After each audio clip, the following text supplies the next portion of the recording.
దేవుడు మనుషులను పుట్టించటంలో దేవుని యొక్క ఉద్దేశము ఏమిటి అని ఈ సమాజం ఆలోచించలేదు. అలాగని చదువుకున్న పాఠశాలల్లో కూడా ఉపాధ్యాయులు కూడా పిల్లలకు చెప్పలేదు. ఏదో పుట్టేశారు, ప్రకృతి పరంగా జంతువులు ఎలాగైతే కంటున్నాయో మనిషి కూడా తమ పిల్లలను కంటున్నాడు అని ఈ లోకం అనుకుని మనిషి యొక్క పుట్టుక విధానంలో జంతువులు పుట్టుక విధానంలో పెద్ద తేడా లేదు అనుకుని చాలా సింపుల్గా తీసుకున్నాడు మనిషి జన్మని. కానీ దేవుడు అనుకుంటే వచ్చింది ఈ జన్మ, అనుకోకపోతే రాదు మన జన్మ. దేవుడు అనుకుంటే వచ్చింది. ఎందుకు అనుకున్నాడు? ఎందుకు మనలను భూమి మీద ప్రవేశపెట్టాడు అంటే ఆయన ఒక ఉద్దేశాన్ని మనిషి పట్ల తనకు నెరవేర్చాలి, తనకు కావాలి అనుకున్నాడు. భూమి మీదకి మనిషిని పుట్టించాడు. అయితే మనిషి మాత్రం దాన్ని మర్చిపోయాడు. మరిచిపోయి లోకంలో బ్రతుకుతూ పిల్లలను కంటూ గొప్పవారిగా వాళ్ళని చూసి శ్మశానానికి వెళ్ళిపోవాలి, వయసు వచ్చిన తర్వాత వృద్ధులుగా అయిపోతాము, కాటికి కాలు చాపి వెళ్ళిపోవాలి అనుకునే ఈ మనుషుల యొక్క ఆలోచన తప్పు అని బైబిల్ చెప్తుంది తప్పు అని. ఎందుకంటే బైబిలు మనిషి పట్ల అనుకున్నది వేరు, లోకములో మనుషుల గురించి అనుకున్నది వేరు. అందుకనే దేనికైనా సమాధానం చెప్పాలి అంటే బైబిలే చెప్పాలి. ఆ బైబిల్లో ఉన్నదే మనకి అది కరెక్ట్ అని ఆమోదయోగ్యమైనది, రుజువులతో ఆధారంతో కూడినటువంటి పరిస్థితులని మనకు తెలియాలి ఫస్ట్. ఏమంటే లోకంలో ఉన్న వాటిని గురించి, లోకంలో ఉన్న దాన్ని చూసి మనం బైబిల్ని కంపేర్ చేసుకోకూడదు. బైబిల్లో ఉన్నదాన్ని చూసి లోకాన్ని కంపేర్ చేసుకోవాలి. మీకు అర్థమైందా? లోకంలో ఉన్నదాన్ని చూసి బైబిల్ దగ్గర తీసుకొచ్చి ఇలా కాదు, బైబిల్లో ఉన్నది లోకంలో జరుగుతుందా లేదనేది చూడాలి. ఎందుకంటే మనందరికంటే మూలము ప్రధానమైనది పరిశుద్ధ వాక్యం. ఇది చాలా ప్రాముఖ్యమైనది. ఇదిగో మన పాదాల కింద ఉన్న భూమి ఎలా పుట్టిందో బైబిల్లో ఉంది. మన తలపైన ఉన్న ఆకాశము ఎలా పుట్టిందో బైబిల్లో ఉంది. మన చుట్టూ ఉన్న మొక్కలు, జంతురాశులు, జీవరాశులు ఎలా పుట్టాయో, ఎలా కలిగాయో, ఎందుకు కలిగాయో అనేది బైబిల్లో ఉంది. ఏమండి ఇప్పుడు బయట వాళ్ళని ఆలోచిస్తే భూమి తనంతట తానే పుట్టిందని కొంతమంది అంటారు, ఆకాశం అలాగే పుట్టిందంటారు. ఏమండి మనిషి కోతి నుండి వచ్చాడని చెప్తారు. చూసారా? ఇవన్నీ ఏంటి అన్నీ తప్పు. బైబిల్లో అలా లేదు. మనిషి కోతి నుండి వచ్చాడని బైబిల్లో లేదు. మనిషి నుండే రావాలి. ఏమంటే కోతులు ఉన్నాయి, కోతులకి మనుషులు పుడుతున్నారు ఇప్పుడు. ఏమండి అంటే దానిలాగా 2 కాళ్ళు, దానిలాగా 2 చేతులు, దానిలాగా తల, కళ్ళు, ముక్కు ఇంచుమించు ఇలా ఉన్నదనుకుని ఇక దాని ఎముకలను చూసి దాన్ని అస్థిపంజరాన్ని చూసి మనిషి అస్థిపంజరాన్ని చూసి ఏమనుకున్నాడంటే డార్విన్, అమ్మో ఇంకేముంది, మనిషి కోతి నుండి వచ్చేసాడు. అసలు దానికి మనిషికి చాలా చాలా వ్యత్యాసం ఉంది. ఏమండి ఇలా మనం ఆలోచించుకుని వెళితే చాలా దేవుని మాట చాలా అమూల్యమైనది. అసలు దాన్ని మనం ఆలోచించాలి అంటే బైబిల్ని చాలా చాలా చాలా అవగాహనతో కూడుకున్నటువంటి మేధస్సు కావాలి, అవగాహనతో కూడుకున్నటువంటి మేధస్సు కావాలి బైబిల్ మనకు అర్థం కావాలంటే. అందుకనే సత్యవాక్యం విషయముల్లో ఏముండాలన్నాడు? అనుభవ జ్ఞానం రావాలి అన్నాడు. అనుభవ జ్ఞానం రావాలి. ఏమండి, ఐఏఎస్ కొడతారు చాలామంది. డిగ్రీ అవగానే, పీసీ అవగానే ధనికులు ఏం చేస్తారంటే పిల్లల్ని ఐఏఎస్ చేయాలని చెప్పేసి ఏం చేస్తారంటే ఢిల్లీ పంపించేస్తారు. హైదరాబాదు, ఢిల్లీ, విజయవాడ కోచింగ్ సెంటర్లు ఉంటాయి. ₹1,00,000 కట్టాలి సంవత్సరానికి. అక్కడ పంపించేయగానే వాడు డిగ్రీ అవగానే వాడు కోచింగ్ వెళ్ళిపోతాడు. కోచింగ్ వెళ్ళగానే వాడు నేర్చేసుకుని కలెక్టర్ అయిపోవడానికి ఐఏఎస్ పాస్ అయిపోతాడు. ఐఏఎస్ పాస్ అవగానే కలెక్టర్ ఇచ్చేస్తారా? ఐఏఎస్ చదివేశాడు, అయిపోయింది, సెలెక్ట్ అయిపోయాడు, వెంటనే నువ్వు పలానా జిల్లా కలెక్టర్ అయిపోయినాను అంటావు. పంచాయతీ సెక్రటరీ అవుతాడు. తెలుసా మీకు ఆ విషయం? అంటే ఒక ఐఏఎస్ ఆఫీసర్ అయినా గ్రామీణ ప్రాంతాల్లో పంచాయతీల్లో కొద్ది రోజులు నువ్వు ట్రైనింగ్ అవ్వాలంటాడు. కొద్ది రోజులు వాళ్ళలో వాళ్ళగా తిరగాలి, సెక్రటరీలో సెక్రటరీగా ఉండాలి, ఏమండి, ఎంఆర్ఓ ఆఫీస్కి వెళ్ళి ఎంఆర్ఓగా ఉండాలి. అంటే ఇవన్నీ అవగాహన, అనుభవ జ్ఞానం వచ్చిన తరువాత చిన్న చిన్న పోస్టులు వేస్తాడు అతన్ని. చిన్న చిన్న పోస్టులు వేస్తాడు. ఎందుకు? ఐఏఎస్ అయిపోయాడని ఇచ్చేస్తారేంటి? ఎవరు? అనుభవ జ్ఞానం వచ్చిన తర్వాత అప్పుడు జిల్లాకి కలెక్టర్ వేస్తాడు. ఎందుకు తెలుసా? అనుభవం లేనివాడు పాలించలేడు. అనుభవం లేనివాడు ఎదుర్కోలేడు ఏ సమస్యనైనా. అందుకనే సత్యవాక్య విషయములో అనుభవ జ్ఞానము కలవారై ఉండాలి అన్నాడు పౌలు గారు. అండి, కాబట్టి ఈ దివ్య వాక్యము ఎలాంటిదంటే, ఇదిగో భూమి మీద మనిషి ఎలా బ్రతకాలి, భూమి మీద మనిషి ఎలా బ్రతకాలి, భూమి మీద చనిపోయిన తరువాత మనిషి ఏ లోకంలోకి వెళుతున్నాడు అని చెప్పేసి బైబిల్ గ్రంథంలో రాయబడి ఉంది ప్రియమైన వల్ల. అంటే భూమి మీద ఎలా 60-70 సంవత్సరాలు దేవుని కొరకు ఎలా బ్రతకాలి, మరణించిన తర్వాత ఏ లోకానికి వెళ్ళాలి అన్న భావం ఇదిగో బైబిల్లో తప్ప మనకి ఎక్కడ కనపడదు. అందుకనే పుట్టుక అనగానే, మనిషి పుట్టుక అనగానే ఈ లోకంలోకి వచ్చాడు అని అర్థం. మనిషి పుట్టుక అనగానే ఏంటి అర్థం? ఈ లోకంలోకి వచ్చాడు. మరణించాడు అనగానే మరో లోకములోకి వెళుతున్నాడు అని అర్థం. అంటే పుట్టుక అనేది జరగగానే ఈ లోకంలోకి ఎలాగ ప్రవేశించాడో, పుట్టుక పేరుతో, మరణం పేరుతో మరో లోకంలోకి వెళుతున్నాడు మనిషి. అంటే మనిషికి మరి ఏంటి, చావు లేదా? మరి లేదు మనిషికి చావు. కానీ సమాజం ఏమనుకుంటుందంటే మరణించగానే ఇంకేమీ లేదు, అయిపోయింది, ఇంకా అయిపోయాడు, ఫినిష్. ఆ ఫోటో తీసుకెళ్ళి గోడకే తగిలిచ్చేస్తారు. మహా అయితే ఎడితే 4 రోజులు 3 రోజులు ఎడుతారు.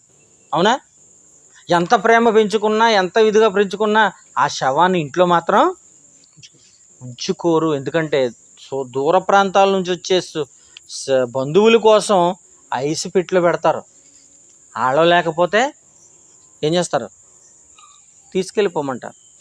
తీసుకెళ్ళిపోమంటారు. ఇదే అయిపోయింది అనుకుంటున్నారు. కాదు, బైబిల్ తప్పు బైబిల్ లోకంలో జరుగుతుంది తప్పు అని చెప్తుంది. బైబిల్ దగ్గరికి వస్తే మరణం అనేది ముగింపు కాదు అని చెప్తుంది.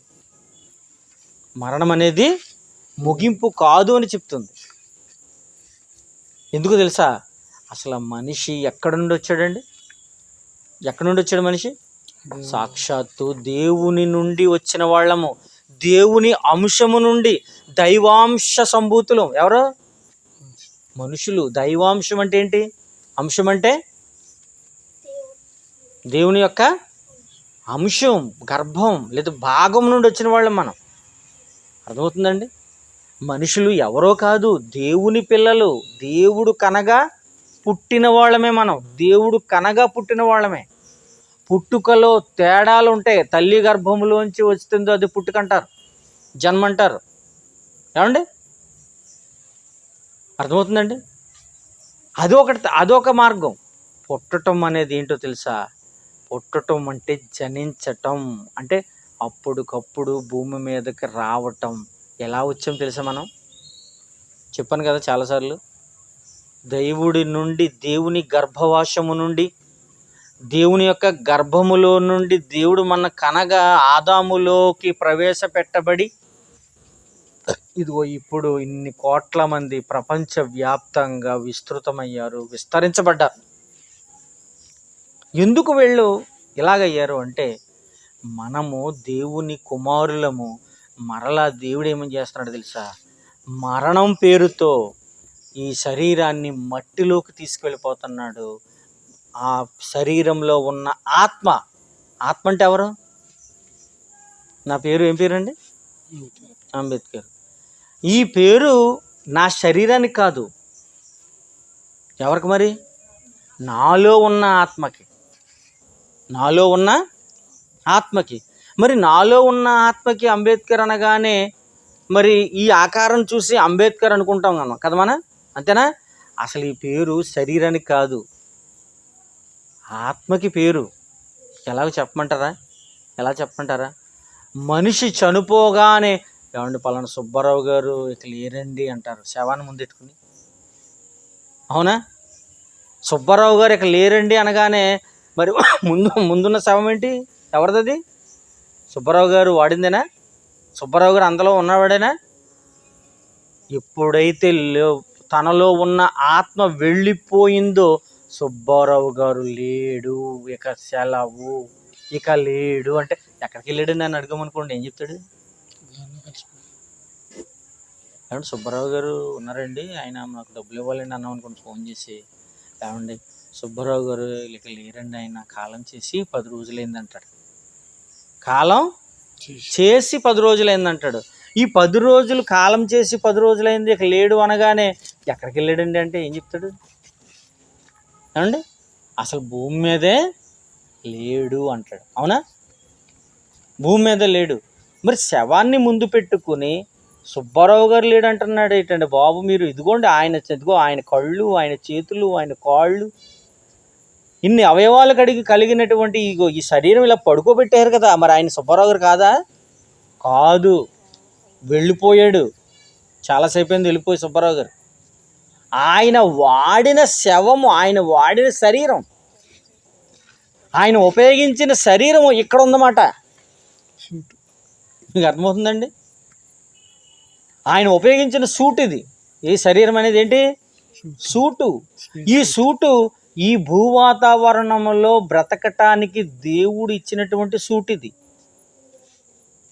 ఇది ఇంతకాలము ఈ శరీరంలో ఉన్నాడు సుబ్బారావు గారు. వెళ్ళిపోయాడు, వదిలేసి వెళ్ళిపోయాడు. ఎక్కడికి వెళ్ళాడు తెలుసా? మరో లోకములోనికి వెళ్ళిపోయాడు. మరో లోకములోనికి వెళ్ళిపోయాడు. మరో లోకములో ఉన్నాడు. బైబిల్ చెప్పిన సత్యం, పచ్చి నిజం. మనిషికి మరణం అనేది కాదు, ముగింపు కాదు. ప్రియమైన దేవుని పిల్లారా, ముగింపు కాదు మనిషికి. ఆలోచించండి. అందుకనేనండి దేవుడు కూడా ఎలాగ ఆలోచించాడంటే, ఇంతకాలం ఏమండి ఎక్కడో మన పిల్లలు ఎక్కడెక్కడో సుదూర ప్రాంతాల్లో ఉండి చాలామంది ఉద్యోగాలు చేసుకుంటూ, తల్లిదండ్రులు విడిచిపెట్టేసి ఉద్యోగాలు చేసుకుంటూ దూర ప్రాంతాలు వెళ్ళిపోతూ ఉంటారు కదా. కానీ తండ్రికి తల్లికి ఎలాగే ఆలోచన వస్తుంది చూడండి. తల్లి ఏదైనా ఏమంటుంది, తండ్రి ఏమనుకుంటాడు? మా పిల్లల దగ్గర మనం ఉంటే బాగుండును కదా అనుకుంటారు. మా నాన్నమ్మ కూడా అది అనుకున్నారు, మా అమ్మ నాన్నగారు కూడా అదే అనుకున్నారు. పిల్లల దగ్గర మనం ఉంటే బాగుండును, ఈ వయసులో పిల్లలు చూస్తే బాగుండును అనుకుంటారు సర్వసాధారణంగా అందరం. అంతేనా? అంతేగాని దూరంగా వెళ్ళిపోవాలి పిల్లలు అనుకోరు ఎవరు కూడా, ఏ తల్లిదండ్రులు కూడా. అంతే కదా. దేవుడు కూడా ఇలాంటి భావాలే కలిగిన వాడిగా కనపడుతున్నాడు. చూడండి ఒకసారి ఎక్కడ ఉంటుంది అది? ఎఫెసీయులకు రాసిన పత్రిక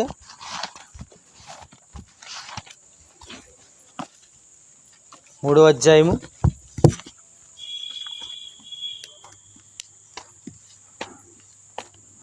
6వ వచనం చివరి మాట చూడండి ఒకసారి. 6వ వచనం చివరి మాట. ఎఫెసీయులకు రాసిన పత్రిక 6వ అధ్యాయము 3వ అధ్యాయము చివరి మాట.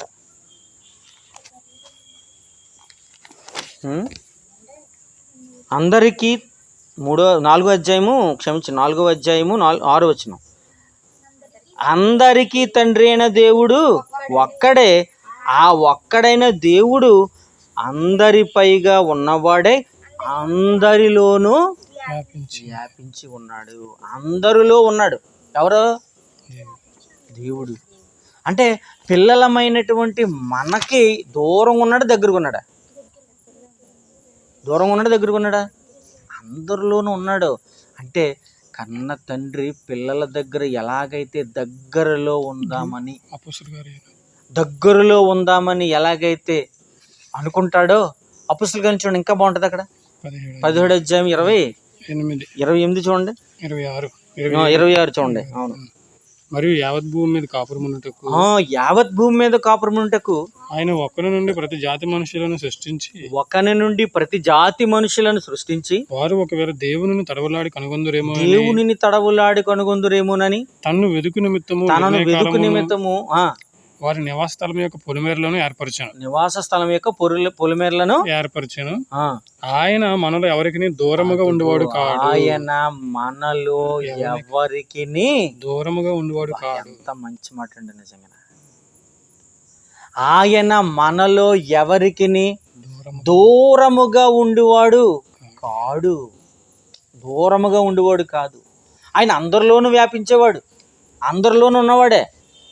ఉండి ఎవరికి దూరముగా ఉండువాడు కాదు. తన పిల్లలు తండ్రి ఎలాగైతే పిల్లల యొద్ద తండ్రి ఉండాలని, తల్లి ఉండాలని కోరుకుంటారో, అలాగే పరలోకములో ఉన్న తండ్రి దేవుడు కూడాను తన పిల్లలకు దగ్గరగా ఉండాలని కోరుకుంటున్నాడు. ఎంత మంచి సంగతి అండి నిజంగా, ఎంత మంచి సంగతి అండి. అందుకనే ఈ భూమి మీద పుడుతున్నటువంటి మనుషులకి దైవ జ్ఞానము, దేవుని గూర్చిన ఆలోచన, విజ్ఞానం అనేది లేదు. కారణం ఏంటంటే బైబిల్ని చదవక, బైబిల్ తెలియక. చదువు లేదు, ఎవరు ఏమీ లేదండి. బైబిల్ చెప్పగానే మత పుస్తకం అంటాడు. చదివి పోని పరిశీలించి పోని ఇంకేదన్నా చేసి అంటే బాగుండు. పోని అసలు వాడికి వేలిముద్ర. కానీ బైబిల్ అనేది తప్పు అంటాడు, లేదా మత పుస్తకం అంటాడు, లేదా ఎవరెవరో పుస్తకం అంటాడు. ఎందుకంటే వాడు పెరిగిన వాతావరణం, అతను ఆలోచించిన విధానం, చుట్టూ ఉన్న వాతావరణం ఎలాగ చేసేసిందంటే, అబ్బాయి మనమే ఈ దేశంలో ఉన్నామంటే, ఈ ప్రాంతంలో ఉన్నామంటే మనమే గొప్పవాళ్ళు, మిగతా వాళ్ళందరూ తింగరోళ్ళు అనుకుంటాడు. ఇటు వేలిముద్రగాడు కూడా. అలాంటి వాడికి చెప్పాలి అంటే బైబిల్ మనమే చెప్పాలి. అలాంటి వాళ్ళకి మనం చెప్పాలి బైబిల్ని, దీని యొక్క ఉన్నతాన్ని, దీని యొక్క బైబిల్ యొక్క గొప్పతనాన్ని ఈ ప్రపంచానికి చాటి చెప్పాలి. చెప్పవలసిన బాధ్యత ప్రతి క్రైస్తవుడికి ఉంది. ఎంత మంచి మాట అండి. ఆయన మనలో ఎవరికి దూరముగా ఉండేవాడు కాదు, అంటే దగ్గరగా ఉంటాడన్నమాట. మీకు విచిత్రం చెప్పమంటారండి, నిత్యము మన జీవితంలో ప్రతి ఇంట్లోనూ ఎవరిని తండ్రి అంటాం చూడండి, చెప్పండి. ఎవరిని నాన్న అంటాం? ఇంట్లో ఉన్నటువంటి తండ్రిని నాన్న అని పిలుస్తాము. అసలు తండ్రి అనగానే ఇంటిలో ఉన్న తండ్రిలాగా పరలోకములో ఉన్న దేవుణ్ణి కూడా ఏమని పిలవమంటున్నాడు? తండ్రి అంటున్నాడు. అంటే ఆ తండ్రి ఇప్పుడు ఎక్కడున్నాడు? పరలోకంలో ఉన్నాడు అనుకుంటున్నాం కదా, కానీ ఎక్కడున్నాడు తెలుసా? ఈ వచనాన్ని బట్టి చూస్తే మన ఇంట్లో ఉన్నాడండి. మన ఇంట్లో ఉన్నాడు, మనతో ఉన్నట్టు ఉంది. ఇక్కడ చూడండి ఎంత అద్భుతమైన మాట. మనలో ఎవరికి దూరముగా ఉండువాడు కాదు. ఎవరైనా తండ్రి ఎక్కడున్నాడు? పరలోకములో ఉన్న తండ్రి మనలో ఎవరికి దూరముగా ఉండువాడు కాదు. అంటే ఆ తండ్రిని తీసుకొచ్చి ఎక్కడ పెట్టాం? మనం మన దగ్గరలోనే పిలుచుకున్నట్టుగా తండ్రి అని పిలుచుకుంటున్నాం. ఆలోచించండి, ఎంత గొప్ప సంగతి అండి. అందుకని యేసుక్రీస్తు వారు పరలోకమందున్న మా తండ్రి అని పిలవండారా బాబు. ఏహో అంటారేటి పాతకాలంలాగా? పరలోకంలో ఉన్న దేవుడు ఎవరో తెలుసా? మనకు తండ్రి అనగానే ఇంట్లో తండ్రిని గుర్తొచ్చేస్తున్నాడు చూడండి. అంటే ఎంత దగ్గర చేర్చాడు చూడండి. దేవుడు అంటే ఎక్కడో కొండ మీద ఉంటాడు, లేకపోతే పరలోకంలో ఉంటాడు, ఎక్కడో దూరం కనిపించని లోకంలో ఉంటాడు అనుకుంటాం మనం కదా. అదే దేవుడిని తండ్రి అనగానే మన దగ్గరలోకి వచ్చేసినట్టుగా అనట్లేదా? మన దగ్గరలోకే. బా, ఎంత దగ్గరకు చూపించాడు యేసుక్రీస్తు వారు చూడండి. ఎంత దగ్గరకు చూపించాడు యేసుక్రీస్తు వారు. అందుకనే మనలో ఎవరికి దూరముగా ఉండువాడు కాదు. మత్తయి సువార్త 6వ అధ్యాయం చూడండి. మత్తయి సువార్త 6వ అధ్యాయం 9వ వచనం. మత్తయి సువార్త 6వ అధ్యాయం 9వ వచనం. 9వ వచనం చూడండి ఒకసారి. కాబట్టి మీరు ఇలాగూ ప్రార్థన చేయడి, పరలోకమందున్న మా తండ్రి. అబ్బా, ఆ పదాన్ని వింటుంటేనండి నాకు నిజంగా ఆ రోమాలు ఎగబడిపోతూ ఉంటాయండి. నాకు నిజంగా ఆ తండ్రి అనగానే అసలు ఏంటి ఆ పదం ఏంటండి బాబు? అంత అద్భుతమైన మృదుత్వమైనటువంటి పదం అది. మృదువు. ఆ తండ్రి అనే పదాన్ని ఎవరన్నా ఇష్టపడకుండా ఉంటారండి? ఏమండి మా నాన్న గురించి చెప్పకుండా అంటాడు ఎవడన్నా? అనరు. ఎవరు కూడా అనరు. అంటాడు మనిషే కాదు. మీకు అర్థమవుతుందండి? ప్రియమైన దేవుని పిల్లారా, పరలోకమందున్న మా తండ్రి. తండ్రి అనగానే నిజంగా ఎంత దగ్గర చేసేసాడు. దేవుడు అనగానే దూరంగా కనపడుతున్నాడు.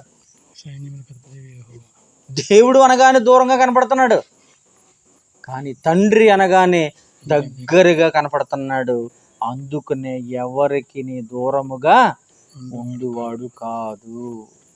ఎవరికి దూరంగా ఉండేవాడు కాదు. క్రైస్తవులుగా ఒక్కరికి అనుకుంటున్నారా? ప్రపంచములో ఉన్న మనుషులందరూ 800 కోట్ల మంది ప్రజలందరూ కూడా ఎవరి పిల్లలు? దేవుని పిల్లలు. వాళ్ళందరికీ దూరంగా ఉండేవాడు కాదు. ఎవరికి అన్నాడంటే అందులో ఆయన క్రైస్తవులు మాత్రం ఉన్నారా? లేదు. ప్రపంచంలో ఉన్న మనుషులందరికీ కూడా, అందరికీ కూడా. అందుకనే యేసుక్రీస్తు వారు వచ్చిన తరువాతే ఈ తండ్రిని బయలుపరిచాడు. ఆ మాట కూడా చూడండి. యోహాను సువార్త 1వ అధ్యాయం 18వ వచనం చూడండి. ఎవడును ఎప్పుడైనను దేవునిని చూడలేదు, తండ్రి రొమ్మున ఉన్న అద్వితీయ కుమారుడని యేసుక్రీస్తు వారు మాత్రమే ఆయనను బయలుపరిచెను. ఆయన గూర్చి చెప్పి మనల్ని ఏం చేశాడు? బలపరిచాడు. తండ్రి అయిన దేవుని గూర్చి బయలుపరిచి మనందరినీ బలపరిచాడు. మీరందరూ ధైర్యంగా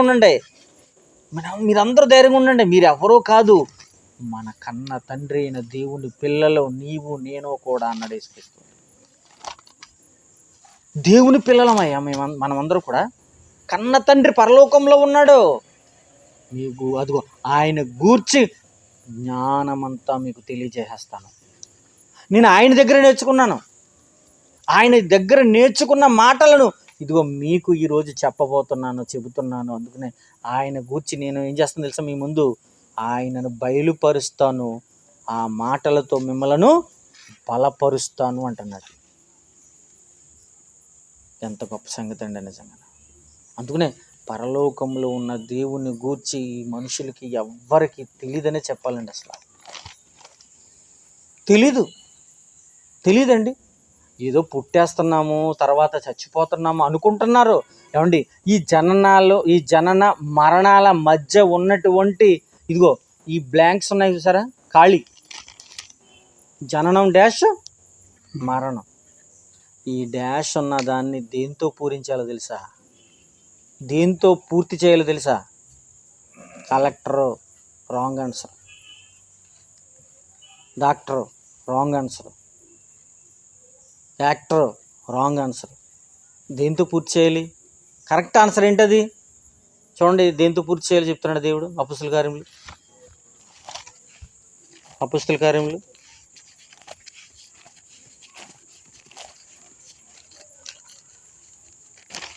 కార్యములు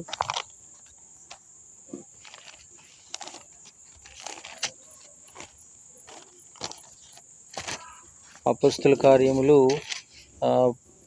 'దావీదు గారి ప్రస్తావన వస్తుంది చూడండి ఒకసారి. 13వ అధ్యాయం 22 చూడండి. 21 నుంచి. ఆ తర్వాత వారు రాజు కావాలని కోరగా దేవుడు బెన్యామీను గోత్రీయుడును కీషు కుమారుడైన సౌలును వారికి 40 ఏళ్ల వరకు దయచేశాను. తరువాత అతనిని తొలగించి దావీదును వారికి రాజుగా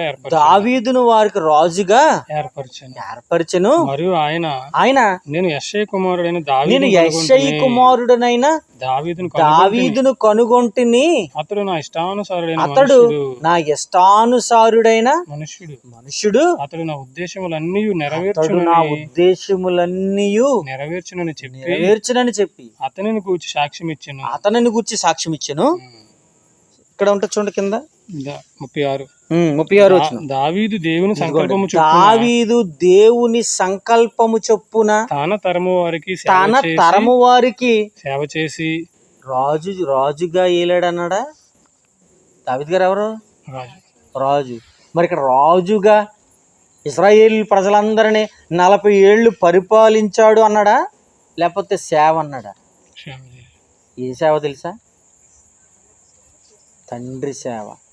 పరలోకములు ఉన్న దేవుని యొక్క సేవ చేసి నిద్రించి తన పితరుల యొద్దకు చేర్చబడి తన జననం డాష్ తన మరణం మధ్యలో ఉన్న ఖాళీని దేంతో పూరించాడు? దేవుని సంకల్పము చొప్పున సేవ. Right answer. ఇదేంటి రైట్ ఆన్సర్. మరి పరిపాలించాడు రాజు, దాన్ని ఏమైనా ప్రస్తావించాడండి ఇక్కడ? దాని గురించి ఏమైనా ఆలోచించాడా? దేవుడు ఏమైనా రాశాడు ఇక్కడ? అంటే మన పని మనం చేసుకుంటూనే ఒక డాక్టర్ అవుతావో, యాక్టర్ అవుతావో, లేకపోతే ఇంకేదైనా ఉద్యోగం చేస్తావో, వ్యవసాయం చేస్తావో, వ్యాపారం చేస్తావో, నీ ఇష్టం. దాన్ని దేవుడు హైలైట్ చేయడు. ఏది హైలైట్ చేస్తాడో తెలుసా? తన తరము వారికి దేవుని యొక్క సంకల్పం చొప్పున సేవ చేస్తావే, నీ బ్రతుకు నీవు బ్రతుకుతూనే దేవుని నీ సమాజంలో బ్రతికింపజేస్తావే, ఆ విషయాన్ని, ఆ సేవగా చూశాడు. రైట్ ఆన్సర్ ఇచ్చాడు దానికి. చూసావు ఎంత బాగుందో? దావీదు గారు రాజే, పరిపాలించాడు 40 ఏళ్ళు. అంతేనా తమ్ముడు? 40 ఏళ్ళు పరిపాలించాడు. చాలా సంస్కరణలు తీసుకొచ్చాడు. ప్రజలందరినీ చాలా బాగా చూశాడు. ఏమండి, యుద్ధములో తన శత్రువులను సైతం లెక్క చేయకుండా శత్రువుల పిల్లలను కూడా ఆదరించాడని చరిత్ర రాయబడి ఉంది బైబిల్లో. శత్రువుల పిల్లలు ఎవరన్నా చేర్చుకుంటారండి? వాళ్ళను కూడా తన కుమారునిలాగా స్వీకరించుకుని అతన్ని కూడా చూసేంత మంచి మనసున్నవాడు దావీదు. కానీ దేవుడు దాన్ని హైలైట్గా చూపించలేదు. దేన్ని గొప్పగా చూపించాడు? దావీదు తన తరము వారికి సేవ చేశాడు. అబ్బా, దేవుని సంకల్పము చొప్పున తన తరము వారికి సేవ చేసి పితరుల యొద్దకు చేర్చబడ్డాడు. నిద్రించాడు అంటే ఏదో ఒక రోజు లేస్తాడా, లేవడా? ఏమన్నాను ఇందాక? మరణం అనేది ముగింపు కాదు, మరో లోకములో విశ్రాంతి పొందుతున్నారు. దాన్నే దేవుడేమన్నాడంటే నిద్ర అన్నాడంతే. నిద్ర. దేవుని కొరకు బ్రతికి చనిపోయిన వాళ్ళు చచ్చిపోయారంట్లే. నిద్రించేను. నిద్ర అంటే నిద్రపోయేవాడు లేస్తాడా? అంతేనా? అంటే దావీదు కూడా లేస్తాడా? లేస్తాడు. దావీదు కూడా లేస్తాడు. మహనీయుడు నిజంగా దావీదు గారు. ఏమండి, పాపము చేశాడు, అడవులంట తిప్పాడు, ముప్పు తిప్పలు పెట్టాడు దేవుడు. తెలుసా మీకు? చాలా కష్టాలు పెట్టాడు. అప్పుడు కానీ బుద్ధి రాలేదు దావీదు గారు. ఏమండి, కానీ ఎప్పుడు తప్పు చేయలేదు. తర్వాత అందుకునే చరిత్రకెక్కాడు. దేవుడే దావీదును గూర్చి సాక్ష్యం ఇస్తున్న మాట చూడండి ఒకసారి. అపొస్తలుల కార్యములు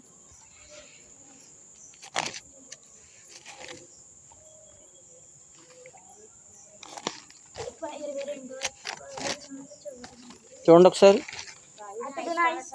దావీదు నా ఇష్టానుసారుడైన, ఎక్కడంటే వచ్చింది అది 22 వచ్చింది. దావీదు నా ఇష్టానుసారుడైన మనుష్యుడని, అతడు నా ఉద్దేశములన్నీ నెరవేరుస్తాడు అని సాక్ష్యం ఇచ్చాడా? ప్రధానమంత్రి అంబేద్కర్ గురించి మాట్లాడాడు అనుకోండి, అంటే నేను మధు తమ్ముడు గురించి మాట్లాడాడు అనుకోండి, ఎంత గొప్పగా ఉంటుందండి. ఒక ముఖ్యమంత్రి జగన్ గారు పలానా మార్కంపాడులో అంబేద్కర్ ఉంటాడు, ఒక ఆయన రప్పించండి అని మీడియాలో అన్నాడు అనుకోండి, ఆయనతో కలిసి నేను భోజనం చేస్తాను అన్నాడు అనుకోండి, ఎలా ఉంటుంది? అంటే అంతటి స్థాయిలో ఉన్న గొప్ప వాళ్ళే మనలను గుర్తించి మన కొరకు మాట్లాడుతుంటే ఎంత ఆనందపడిపోతామండి, ఎంత ఆనందపడిపోతామండి ఏమండి. అలాగే పరలోకములో ఉన్న దేవుడు దావీదును గుర్తించి దావీదు గురించి సాక్ష్యం ఇస్తున్నాడంటే అబ్బా, ఎంత గొప్ప సంగతి అండి. పరలోకంలో ఉన్న దేవుడు దావీదుని గుర్తించి సాక్ష్యంగా చెప్తున్నాడంటే నిజంగా జన్మ ధన్యమైపోద్దండి దావీదు. నిజంగా నా ఇష్టానుసారుడైన మనుషుడు, అతను నా ఉద్దేశాలను ఏం చేశాడు? నెరవేర్చాడు అని సాక్ష్యం ఇస్తున్నాడు. మన బ్రతుకు కూడా దేవుడే మనల్ని గూర్చి సాక్ష్యం చెప్పునంతగా ఉండాలి, సాక్ష్యం చెప్పినంతగా ఉండాలండి. ఈరోజు ఈ తరములో దేవుడే సాక్ష్యం చెప్పినంతగా బ్రతికిన వాడిలో జయశాలి పీడి సుందరరావు గారు, మన ఆత్మీయ తండ్రి గారు. ఈరోజు ఆయన పెట్టిన భిక్ష, ఆయన పాదాల దగ్గర నేర్చుకున్న ఈ మహావిజ్ఞానం ఎవరి ద్వారా వచ్చింది తెలుసు బయటికి ఈ కాలంలో? జయశాలి గారు వల్ల. ఇప్పుడు దేవుడు నాన్నగారు, ఆయన ఆత్మీయ తండ్రి గారి గురించి అనలేడా? అంటాడంట. బైబిల్ క్లోజ్ అయిపోయింది 1వ శతాబ్దంలో. లేకపోతే నిజంగా ఇంకా ఇన్కంప్లీట్ అవ్వలేదు అనుకోండి, ఈయన పేరు కూడా చేర్చేద్దేమో. మీకు అర్థమవుతుందండి? 1వ శతాబ్దంలోనే క్లోజ్ చేసేసాడు అండి. ఒకవేళ క్లోజ్ చెయ్యకపోతే, ముద్రలు వేయకపోతే, సీలు వేయకపోతే, నాయన ఒక్క సవరణ, రాజ్యాంగాన్ని సవరణ చేసినట్టు సవరణ చేసి శ్రీ పీడి సుందరరావు గారిని లేఖనాలు ఎక్కించేద్దాడండి దేవుడు. నిజంగా కదా, ఆలోచించండి. పౌలు గారి తర్వాత ఈయనే కదండి కనపడుతున్నాడు. ఇంకెవరు కనపడ్డారండి? ఇంకెవరున్నారు చెప్పండి? అపుస్తలులైన పౌలు గారి తర్వాత ఆలోచించండి. అందుకనే దేవుడు ఒక వ్యక్తిని గూర్చి సాక్ష్యం ఇస్తున్నాడు అంటే ఆ వ్యక్తి ఎంత ఉన్నతమైన వాడు. దేవుని ఉద్దేశాలను నెరవేర్చాడు కనుకనే తన జనన మరణాల మధ్య జీవిత కాలాన్ని రైట్ ఆన్సర్తో పూర్తి చేశాడు. తరము వారికి సేవ, తన తరము వారికి సేవ చేశాడు అని వ్రాయబడి ఉంది. కనుక పరలోకంలో ఉన్న తండ్రిని యేసు క్రీస్తు ద్వారా మనము మహిమపరచాలి. మన జీవిత లక్ష్యం ఏంటంటే అనేకులను దేవుని వైపుకి మరలించాలి. అమాయకమైనటువంటి జనాంగానికి మహావిజ్ఞానాన్ని బోధించాలి. ప్రార్థన చేసుకుందాం. మహాగణుడవు పరిశుద్ధుడు మా కన్న తండ్రి, గొప్ప దేవుడు నాయన, నీ అమూల్యమైన మాటల చేత తండ్రి నా మనసులను ఉల్లాసపరిచి తృప్తిపరిచినందుకు నీకు వందనాలు, స్తోత్రాలు నాయన. ఇలాగనే నాయన అనేకమైనటువంటి జనాంగానికి మీ పిల్లలకు బోధించడానికి అవకాశం కల్పించండి తండ్రి నాయన. కొద్దిమందిగా ఉన్నాము తండ్రి, సంఖ్యను పెంచండి. ఈ గ్రామాన్ని కాపాడడానికి నాయన కంకణం కట్టుకున్నాం తండ్రి, ధైర్యపరచండి, ముందుకు తీసుకువెళ్ళండి. అనేకులకు మీ పిల్లలను క్రీస్తు పాదాల చెంతకు చేర్చడానికి మా వంతు మేము ప్రయత్నం చేస్తుండగా ఆ ప్రయత్నాన్ని సఫలపరచమని వేడుకుంటున్నాం నాయన. తండ్రి, నీ పనిలో నిమగ్నం అవ్వడానికి నాయన అహర్నిశలు కష్టపడుతున్న మాకు శరీరాల్లో ఆరోగ్యాన్ని నింపమని వేడుకుంటున్నాం.